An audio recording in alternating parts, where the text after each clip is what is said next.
I came home after 2 weeks on the road. A bridge had collapsed in Cheyenne, and we were pulling people out from under the concrete, on duty with no sleep. It smelled like burning, my fingers were abrasion to the bone, but I drove home with one thought: to sleep in my bed. In silence. Next to her. You know how when you walk up to the door and you feel like the air in the house isn't the same? Not because it smells different, because there's no one in it. I opened the door, dropped my bag, called out, "Melissa?" And all I get in response is the refrigerator muttering like a tired old man. She's gone. No lights. No slippers on the doorstep, no coffee mug. Just emptiness. And on the kitchen table, a gold-edged card from a greeting card set. The handwriting is familiar to the point of nausea. "Harry, don't look for me. It's all over now. I'm moving on to another life, with someone younger. And let's face it, better in bed. Don't be angry, just don't lie to yourself." Just like that. No conversation. No explanation. I came back after duty, and I'd just been wiped away like a stain on a tablecloth. I opened the closet, her stuff was gone. The shelf was empty. Jewelry? Laptop? Gone. Passports? Just mine. Bank account? The next morning, I found out it was empty too. I sat in my car in the parking lot of the bank. The coffee I'd picked up on the way in was cold and bitter. The girl at the front desk smiled like I was asking for an autograph, not a transaction check. "You have She hesitated, looking at the monitor. "You've got expenses in Paris, Milan, and Vegas. One account, minus 9 grand. The other one's down almost 7. Blocked?" I asked. "Yesterday. In the evening. There were attempts at more debits, but the system worked." "Power of attorney?" "It's executed. In her name. Through a representative." I asked for copies of the documents. "Lawyer. Papers. Signatures. It's like it's official." I asked for the name of the lawyer. The answer was Corvin and Shaw. I stood by the truck with my hands clasped behind my back. I didn't feel anger. I felt like someone had cut me out of my life with a precise scalpel. Not drunk. Coldly.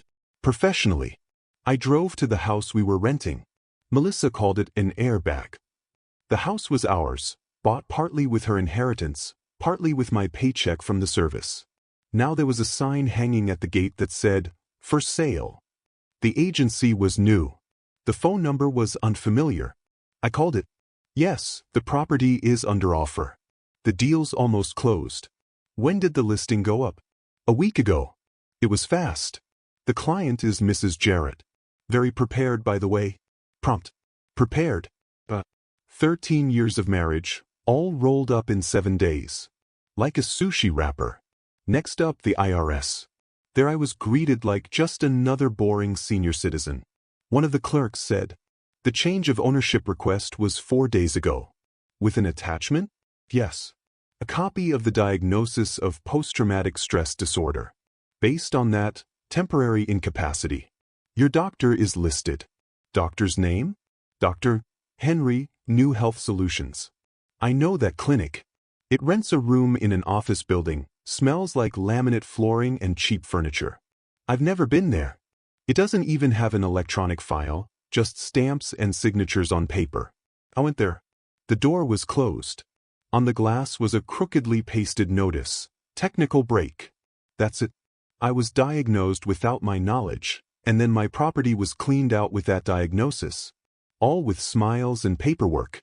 I called Melissa's brother. "Did you know?" I asked. She sent a picture. "Yesterday. With guy. Twos." She said she finally felt alive. "And you're okay with that?" I didn't know it was like that. "Harry, I'm sorry. I didn't think she..." Yeah, no one did. Not her, not her new boyfriend, not this town. They just figured they could wipe a man out while they were pulling other people's kids out of the wreckage. I didn't sleep that night. Not because I couldn't, but because a picture was forming in my mind, as if someone had spent a lot of time to erase me not only from my home, but from my papers, my accounts, even from the registry of the living. She hadn't just left. She performed an operation. A planned one. In stages. With signatures, lawyers, powers of attorney, lawyer backing, and a fake medical certificate. This isn't love is over. This is a raid. I stared at the ceiling and wondered how long it had taken her to get to this point. Those, what if something happened to you, conversations. Those conversations about joint accounts. The get power of attorney just in case talk. I, the idiot, thought she cared. She didn't care. She was setting the stage. And then she left. She didn't even leave. She vanished.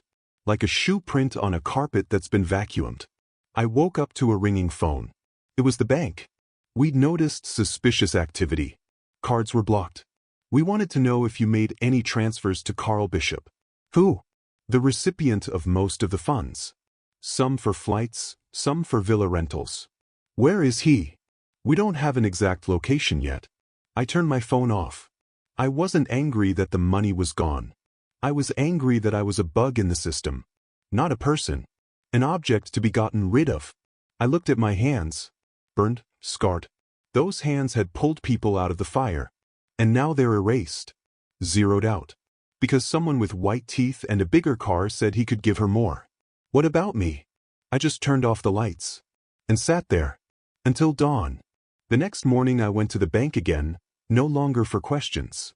I filed a formal complaint about unauthorized transactions. The girl behind the counter nervously flipped through the paperwork. We need time for an internal review. And you had a time when she was withdrawing $7,000 a night. Where were you then? I got out and headed to Corvin and Shaw. Their office is in a tower of glass and claim. The reception area is as sterile as a dental clinic. I introduced myself. 15 minutes later my partner, Louis Graham, came out to see me. He was wearing shoes more expensive than my insurance. Mr. Jarrett, everything we've done is within the law. With whose authorization did you act? Your wife provided a power of attorney, a certificate, copies of her passport and a false diagnosis. We're not doctors. The documents were legitimate when we received them. And the forged signature? We're not graphologists. We're lawyers. Your accomplices. We serve the client. That's right. They serve the client, and I serve the system. I turned around and walked away. And the thought rattled around in my head, you're a paper man now. I don't know how I got home. The ceiling was floating in my eyes like an interrogation. I lay on the floor. No pillow. No thoughts. Only one thing was in my ears, with someone younger. And better in bed. That's how my story began. What happened next changed everything. Subscribe and stay, you don't want to miss how it unfolded. If you've ever stood in front of an office where the glass windows smell of expensive coffee and amoral certainty, you know roughly where I've ended up. Corvin and Shaw is not legal aid, it's legal cover. Their clients are not looking for justice. They're looking for ways to avoid paying for their actions. And by golly, they're good at it. Mr. Jarrett, the partner held out his hand, gray hair slicked back, a smile carved into his face with a scalpel. Everything we've formalized is within the law. The law, it turns out, is a flexible thing. Especially if you bring in a fake certificate, a fake signature, and a medical report from a doctor who doesn't even exist in the license database. Did you do a background check? We're not a clinic. We're lawyers. And the signature? The signature was notarized. I looked at him in silence. No anger, no threats. Just contempt. He seemed used to clients either threatening or crying. I did neither. I memorized. Silently. When I went outside, the air seemed cleaner. Even in spite of the exhaust. The inside of this building was stuffy, not from the temperature, from the smell of unabashed confidence. Next, the real estate agency. The very same Tara Andrews. All white polish and fake smiles. When I walked in, she recognized me instantly. Mr. Jarrett, have a seat. Do you have questions? I have accusations. But let's start with the questions. I didn't raise my voice. I asked them, one by one. Who vouched for the certificate? Why didn't they check the signature? Who did the paperwork? The answers were prepared in advance. We were misled. We acted according to procedure. We were shown the supporting papers. And the man who came with her? A young man. Tattoo on his collarbone. I didn't ask, Mr. Jarrett. We're just agents. We don't interfere with our clients' privacy. No, of course you don't. You just helped them sell their husbands' houses while they're saving lives upstate somewhere. The next day, I went to a place I didn't want to go back to. The precinct. My precinct. I hadn't been there in uniform in 3 years. But as I walked past the front desk, the guard came up on cue. Captain Jarrett? Not anymore. Just Harry. Fraser was waiting for me. My old partner. We'd been halfway across the state together, taking scumbags out of motels, pulling kids out of shell-shocked vans. Now he was in the chair, and I was in front of him, like a lineup. Is it serious? He asked. If it wasn't serious, I wouldn't be here. I showed him the papers. The fake power of attorney. The certificate. A diagnosis of PTSD. I've never gotten one of those. Never received one. I know, Fraser said. But we don't have grounds to prosecute. This is a civil dispute. She stole. She formalized it. Through paper. A signature. You want to prove it, hire an expert, go to court. We can't help you here. That's it. You work for the system for 20 years, and then you come back and it doesn't recognize you. I went outside. My fingers were shaking. Cold? Rach? I didn't find out. I found Allison, the handwriting expert we used to work with. She looked at the papers, paused, and said, "Do you want me to be honest or diplomatic?" Honest. It's a fake. A bad one even. People who make passports in a basement work more carefully. I nodded. Prepare a report. I need to make sure I don't get away with this. She looked at me and smiled a little. This is the Harry I remember. With that conclusion, I went to the bank. Not the branch. The main office. The reception area is carpeted like a casino, only without the jackpot. I left the paperwork, a request for a review of transactions, a signature analysis application. We'll review it within 10 business days. You'll review in 3. Or get a press release and finance commission review. For the first time in all this time, I saw the clerk's voice tremble. Not a threat. Just a tone. The same one I once used to lead people out of apartments that smelled of gasoline and fear. They don't know how to talk to someone like that. Because they don't know I've already lost everything. And a man with nothing to take from is unlimited. A day later, the first call came. Mr. Jarrett, this is Andrews and West. We're suspending the sale of the house. Pending clarification. That's smart. And timely. Especially after notifying the DA's office. Then there's another one. We're from the bank's legal department. We'd like to confirm the date of the power of attorney. Everything you need is already in the paperwork. Oh, and by the way, a copy of the letter went to the Bureau of Consumer Protection. They realized I'm not going to ask. I'm going to fix it. And if they say no, I'm gonna go higher. All the way to the ceiling. Until someone panics. I came home. Not the house that was for sale. The one where we lived together. Or rather, where I thought we lived. There was a stack of letters on the table. One of them was from the insurance company. Your PTSD diagnosis has been entered into the system. Confirm. This wasn't just personal. It was official reality. I had been re-diagnosed. It was as if I didn't exist, just a symptom carrier. I printed out the letter. I put it next to Allison's report. Signed the folder, erased. Item by item. And that night I went back to the tech room. Where people don't play fair. Where honesty is dirty hands and black eyes. That's where Harris met me. You look like you could burn down the IRS. Only the real estate ethics department so far. He silently handed me a cup of coffee. We sat in silence. No words were needed. He understood. So did I.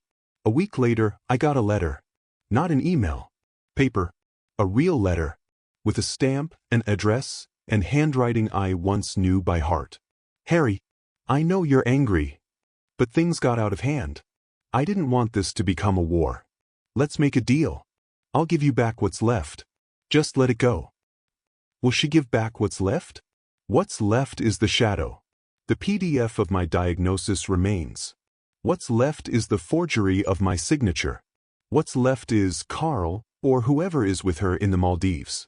One truth remains, you weren't a mistake. You were a temporary, convenient version. Until the upgrade came along. I kept the letter. Not because I'm sentimental. Because evidence isn't collected for revenge, for accuracy. I didn't want a scandal or a circus. I wanted it not to happen again. Not to me, not to others. I made a list. Bank, letters sent, copy confirmed. Realtor, complaint to the board. Lawyers, appeal to the board. Insurance, request to investigate a false diagnosis. Agency, copy of suspension. Expert, report ready. This is not a retaliation list. It's a recovery list. I acted as if I were working an investigation again. Only now the subject is my life. My name. I didn't feel like a hero. I felt like a cameraman. Tired. Accurate. Silent. Like the old days, when every step was a deed, not an emotion.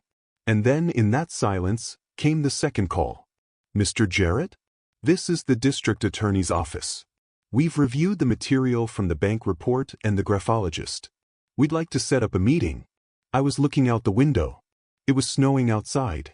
Fine, clingy, like paper dust. I didn't answer right away. Only then I said, "But I'm ready." The meeting took place in a gray building with peeling walls and a coffee machine that dispensed rusty-tasting water. Your case is unusual, the investigator said. Usually such schemes involve the elderly or incapacitated. But this is an active veteran. I didn't comment. He was flipping through documents. We're looking at a handwriting report. Fictitious diagnosis. Unreported withdrawals. And you want me to ask for a defense? I asked. We want to see if you'll go all the way. I'm on my way. He nodded. Then you should know, there will be pressure. The publicity. She can make it look different. Let her try. I went outside. Walked past storefronts where mannequins looked at me like I was a stranger to them. And maybe that's what I had become. Alien. Invisible. But real. In the evening, I was back in the tech room. Harris put my mug on the table.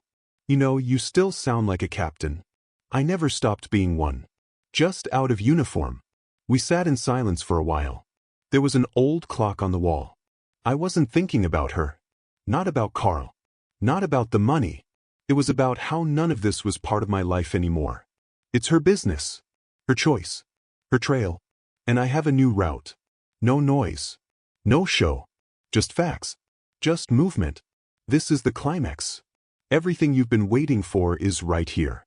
Subscribe now to see the hero put everyone in their place. Early in the morning, when I could still smell the wet asphalt and nicotine from the vents, I got a letter. Not from the bank. Not from the DA's office. From the system itself. Mr. Jarrett, due to the complaint filed and the independent examiner's report, your case has been referred to internal audit. All account closures and asset transfers are suspended during the audit. We apologize for any inconvenience this may cause. You know, I didn't rejoice. I just exhaled. It's not a victory. It's not a denouement. It's a pause. But after all this silent war, even a pause sounds like a shot in the air. I put on my old jacket. The one with the burned wire stain that Melissa was always trying to throw away discreetly. She's a uniform now. A reminder. A symbol. I went to the agency. No call, no ceremony. I want copies. Which ones? All of them. The sales contract. The power of attorney. Transfer papers. The girl behind the counter blushed. The manager came out himself, a man in glasses, smelling of lemon antiseptic. We don't have to. You signed a forged power of attorney. Do you want to wait for the court? 5 minutes and I had the papers in my hand. I took them without saying thank you. It went in the wrong pocket. Then I went home. Not to the ruins, to the field. I went out to the backyard, sat on the old step where I once fixed my nephew's bicycle. And there I began to read every page. Every line. Every forgery, like a scar on a body. One of the documents has Carl's name on it. Last name, Bishop. Address, Vegas. Phone, blank. Empty, like her promises. That's when I realized it wasn't a crush. It was a pattern. Carl was the face. She's an asset. I'm an asset. No romance. Pure calculation. I made a file. Not metaphorical. Physical. Thick, hardcover. Financials, real estate, powers of attorney, correspondence. It's not revenge. It's structure. If you want to survive, build a folder, not a plan. A couple days later, I get a call. Mr. Jarrett, can you get on the video link? Who's speaking? Louis Graham. I represent your ex-wife. Interests. She does have some interesting interests. Said yes. I plugged in. The screen loaded, and there she was. Smiling. Palm trees behind her. A glass. Silk robe. Someone walked by in a bathing suit. Hello, Harry. You've got 2 minutes. Why did you start all this? You did. I'm just cleaning up the wreckage. That's not necessary. It's already done. Not everything. Some documents will be cancelled. Some money will be returned. Some names will be memorized. She covered her face with her hand. Harry, don't go on. You haven't apologized. You're explaining. I don't need an explanation. I need a protocol. I disconnected. An hour later, I get a call from the DA's office. We confirm the initiation of an administrative investigation. On whom? No names yet. But we have the paperwork. And that's enough to stop her tour of other people's accounts. I wasn't rejoicing. I was celebrating. Like cutting off an extra branch on a tree. No emotion. No fear. That evening, I went back to the maintenance office. Harris was sitting with the new trainee. Doesn't this one know coffee is poison in here yet? I asked him. No, but he will. Just like the women who leave with the cards and the nurse's note. We looked at each other. This wasn't a joke. It was a meme. Between the survivors. The next morning, I sat down at my laptop. Not to write a post or a complaint. I was writing a report. For myself. A timeline of events. Departure date. First suspicious transactions. Legal steps. Retaliatory measures. Current status. I was no longer trying to understand her. I was analyzing her as an object. As a case. No empathy. Just actions. Just traces. After lunch, a letter from the insurance company. Based on the appeal, your medical file has been reviewed. The diagnosis of PTSD has been rescinded. The doctor has been deemed an ineffective specialist. I saved the letter. I printed it out. I put it in a folder. And then another one. Upon application to the Bar Association, a review of the practice of Corvin and Shaw has been initiated. If approved, license will be suspended. Slowly, quietly, the structure that was trying to bury me began to creak. And there was nothing loud about that creaking. Just the weight of facts. One by one. I didn't plan to get it all back. I just didn't want to be left out. I wanted at least one system to look at me not as an ex, but as a real person. I went to the house. The same one where we lived. Where it all started. It was empty. But it wasn't ruined. There was no smell of her perfume. Just wood. Plaster. Silence. I walked through the rooms. In each one, a trace. A drawing on the wall, a height mark on the door frame, an old scratch on the floor. This was not our house. It was my footprint. My life. I stepped out onto the veranda. And I realized I hadn't come back for revenge. I came back to see if I was still here. I was. The next day, I got a message from someone I didn't know. Harry, my name is Josh. I heard you handled a similar situation. My wife signed the house over to herself while I was in the hospital. Can you help? I wasn't surprised. These letters will keep coming. Because there are more stories like this than I care to admit. It's just that no one's ever told before. Too ashamed. Too quiet. I wrote, all the paperwork is here. Let's start at the base. I wasn't a lawyer. I was someone who had been tried and failed. Which meant I had skill, experience, and maybe a function. A week later, I was helping Josh put together a timeline. 2 weeks later, I was counseling a second. Then a third. I didn't volunteer. I didn't become a hero. I became someone who knows what digital divorce looks like and what to do about it. One day I got an invitation. The Federal Veterans Rights Association invites you to give a presentation on administrative fraud. I grinned. A report. I, who until a month ago was drinking coffee with trembling hands and reading a medical diagnosis of my own incapacity. But I agreed. There were no lights on the stage. Just a microphone and a screen with the phrase, silence is not always a sign of consent. I began to speak. And everyone listened. Because the truth is not a scream. It's a drop. It sharpens. It works. And when the time comes, it is heard even by those who hid behind certificates and smiles.